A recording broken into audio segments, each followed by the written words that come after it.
Hello folks, it's Dr. Doug here, and in this video we're going to talk about how we can predict the solubility of organic compounds and some other compounds. But hopefully you've already watched our previous video on what aqueous solutions are and what the word solubility.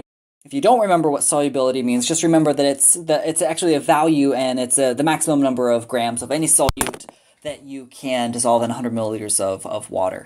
And so with this video, what I want to do is I want to take a look at all of these different compounds here and decide, right, are these soluble or not? I can just look them up online and find these values, but that takes time and that doesn't really show any skill sets, right? We want to be able to just look at a molecule and be like, yeah, that's probably water soluble, or no, I don't think so. So let me go through a few examples and then we'll come back to these and we'll decide all of these if we think they're soluble or not. So let's start with our first prediction. We're going to take a look at table salt because I know you all know that salt is water soluble. You've all dissolved salt in water at some point in your lives probably. Now the thing that we want to keep in mind here, this is our big key point for this class here, is that in order to be soluble in water, the particles must strongly attract water molecules, right? And so that's the key thing, is attracting water molecules. That's what we need to do. And so I'm going to take a look at my salt, my NaCl. Right, and I remember that salt, NaCl, right, I know this is an ionic compound. And so what I'm going to do is I'm just going to draw the salt, right, just your solid salt over here. Right, remember that you've got a sodium ion and a chloride ion, sodium ion. I'm not going to draw a million again, because ain't nobody got time for that. So this would be NaCl as a solid. Right, just as a solid here. But now let's say I want to take those solid crystals, right? This is just normal NaCl, just crystalline like you'd come out of the shaker. And I'm going to throw it in a whole bunch of water. Right, I'm going to throw it in water and see if it's soluble. Now again, we already know it's soluble, but I want to do this exercise anyways, right? Water, remember, is a polar compound. Oxygen is more electronegative than hydrogen, so we've got our dipoles set up.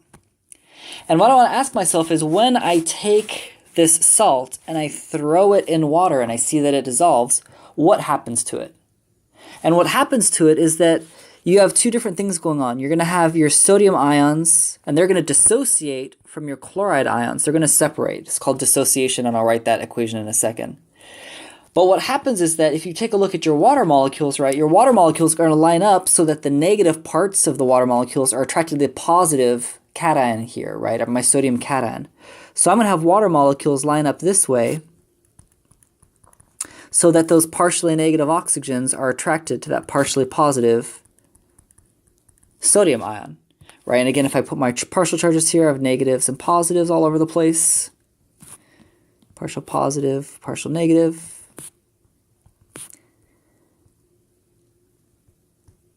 Whoops, positive, positive. Partial negative, partial positive, etc. And so I get these attractions, right? Just these electrostatic attractions between a positive thing and a negative thing. And if you remember from previous videos, right, this attraction here, right, this type of attraction is just simply your ion-dipole attraction. Ion-dipole attraction. It's one of those attractive forces. Right, because you have one thing that has a positive charge and it's being attracted to something that has a partial negative charge. Right, the oxygens. So you got an ion-dipole attraction in between those two. Now what you're going to see is the exact same thing. I won't draw as many water molecules to save us time, but you're going to see the exact same thing around all of those chloride ions, right? You're now going to have the hydrogens be attracted to those chlorides because the hydrogens are the things that are partially positive, so they're going to be attracted to your negative anions. And so I'll just put the partial positives here, again, just to save time, but of course water, all of the atoms in water are charged. And so again, you get that same ion dipole attraction between the partially positive hydrogens and the fully negative chlorides. And again, and that would happen to all of the ions in the sodium chloride salt, right? When it dissolves, they get solvated, and that means surrounded by solvent molecules, right? So solvated means surrounded by solvent molecules. Now, for us, the solvent molecules are water because we're just talking about aqueous solutions. But if you had some other solvent, the idea is that it would just be surrounded by those solvent molecules. Like I said before, I'm going to rewrite this equation for what happens here, right? Normally, when we talk about salt, it's just a solid, right? We just have salt or NaCl. But what happens when we dissolve it is that those ions separate. So you get Na plus, and we usually put an AQ after it for aqueous, like it's dissolved in an aqueous solution.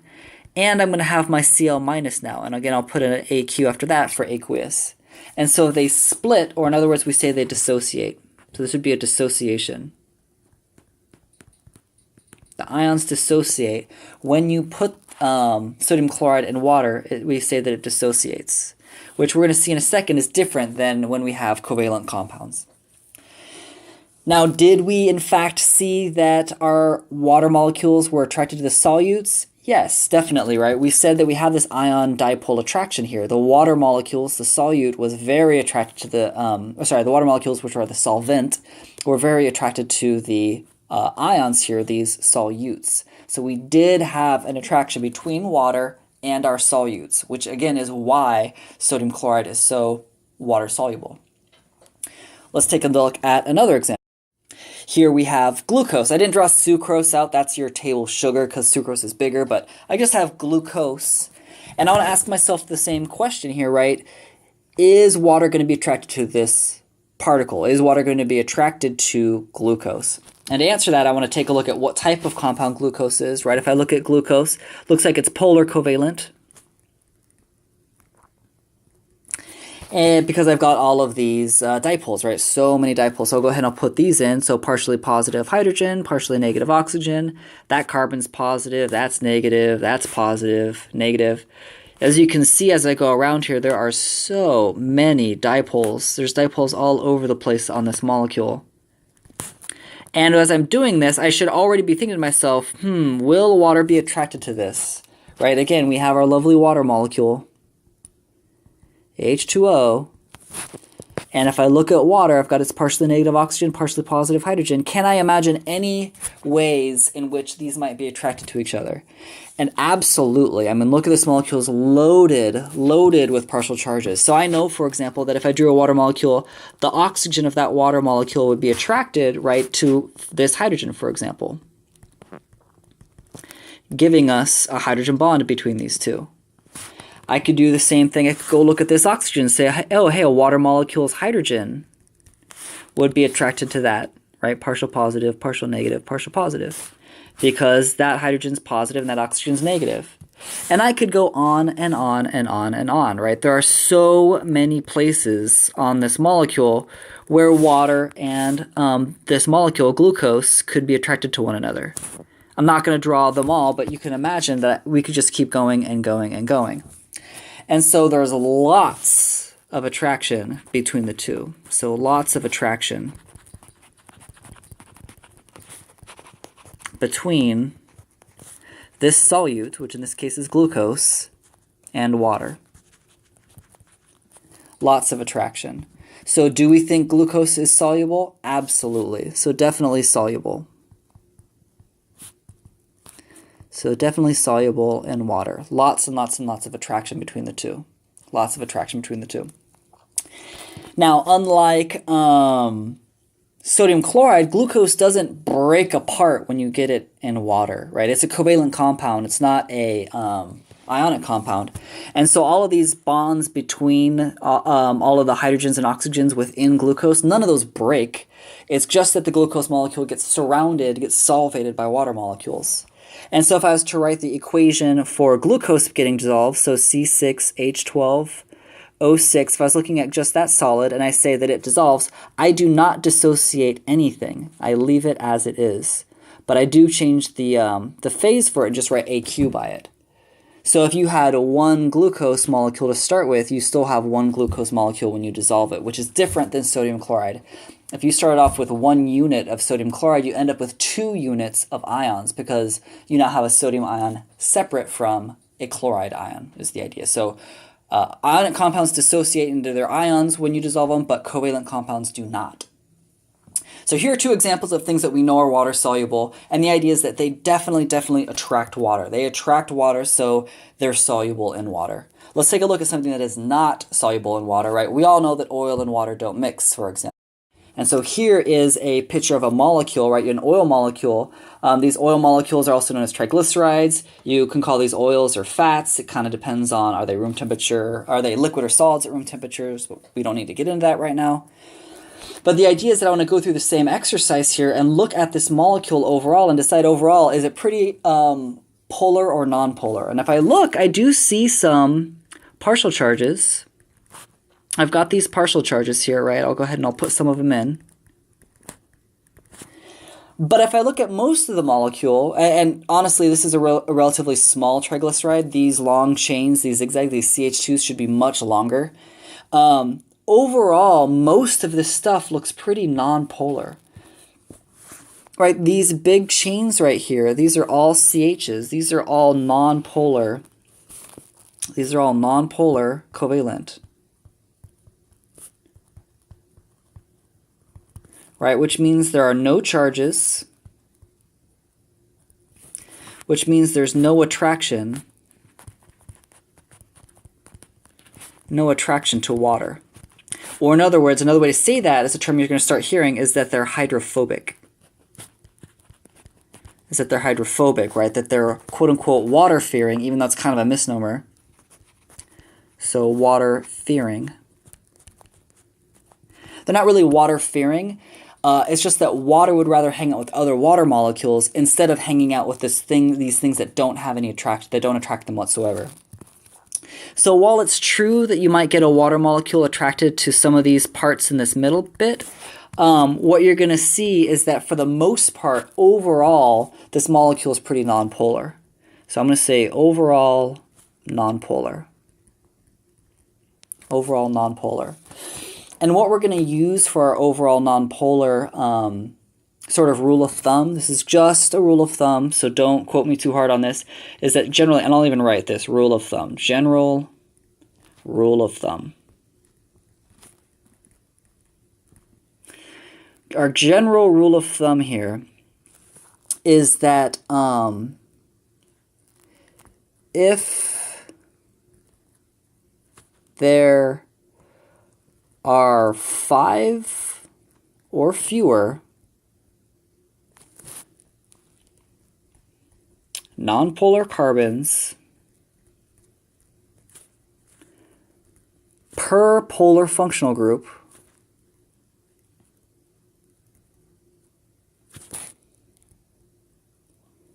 then it's soluble. Then that molecule is soluble.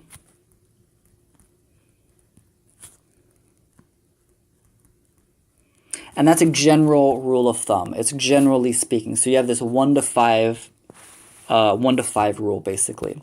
So what am I talking about here?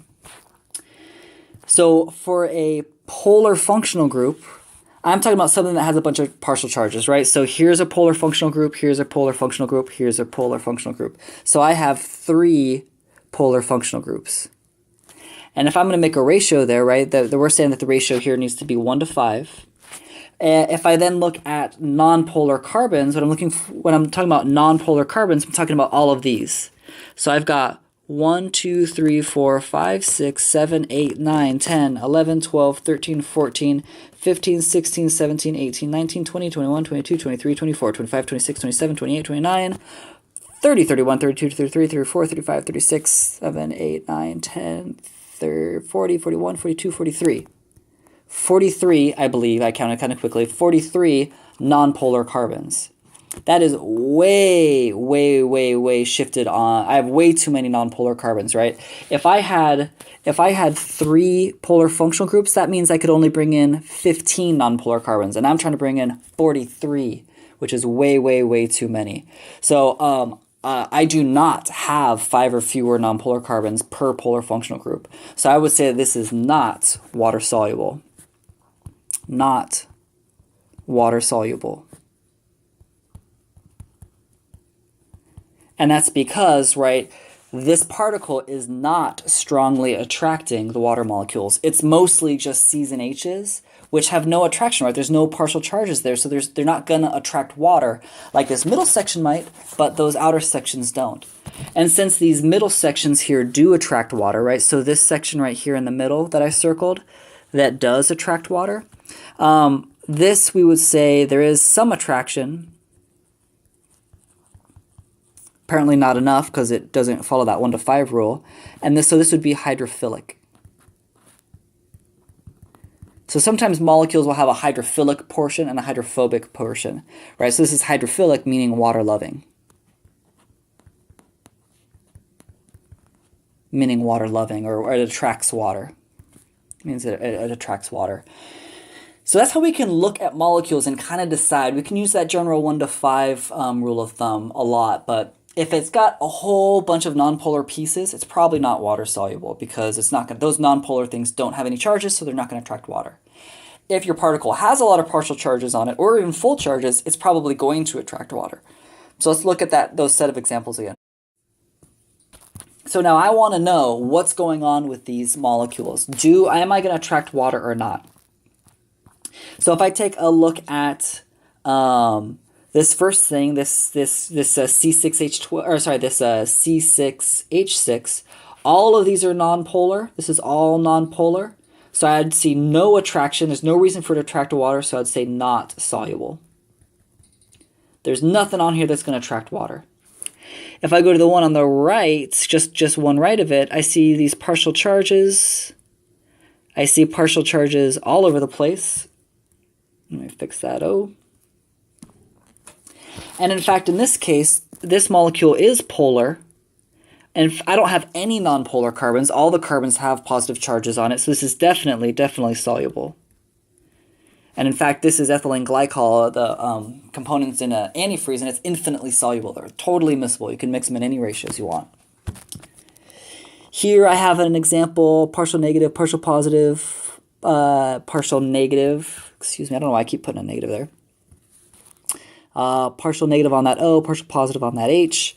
So here's an example where I do have one polar functional group, but I have 1, 2, 3, 4, 5, 6, 7, 8, 9, 10, 11, right? So I have 11 nonpolar carbons, and I only have one polar functional group, which means this also is going to have to be nonpolar, or not soluble.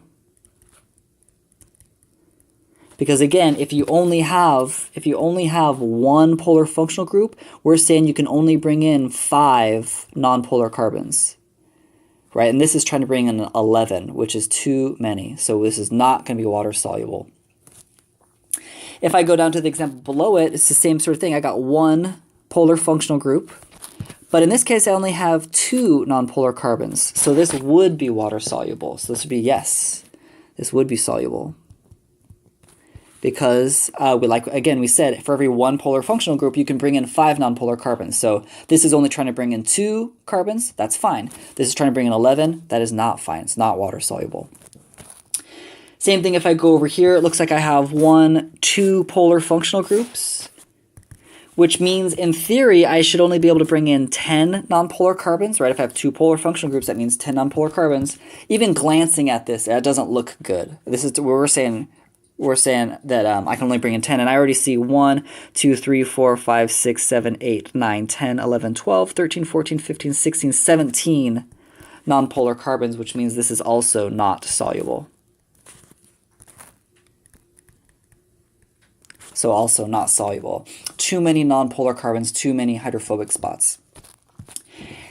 And now for our class, we're not going to get hardcore into different solubility rules for ionic compounds. For the most part, if you see an ionic compound in your 100 level classes, for the most part, you're just going to assume soluble. We're not going to get into, well, if they have alkali metals, they are. If they have lead, they're not. If they have mercury, they're not. If they have perchlorate, they are.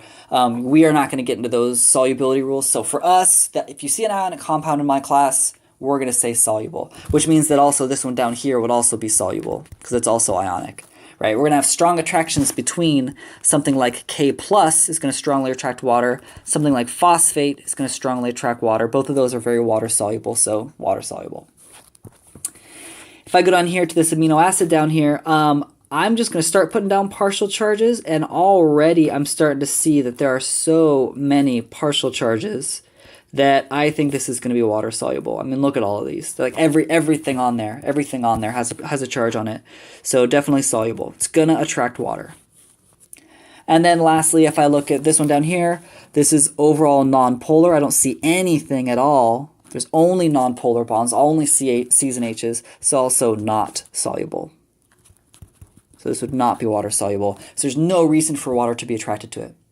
And so that's the kind of logic that you want to go through when you're going through, when you just see a molecule or a substance, and you want to say, is that water soluble or not? That's what you want to look at. Is it going to strongly attract water? How many polar functional groups does it have versus non-polar functional groups does it have? And again, a general rule of thumb is 1 to 5. So hopefully you feel a little better about how to identify whether something's soluble or not. If you have questions or comments, please leave them down below. Happy studying.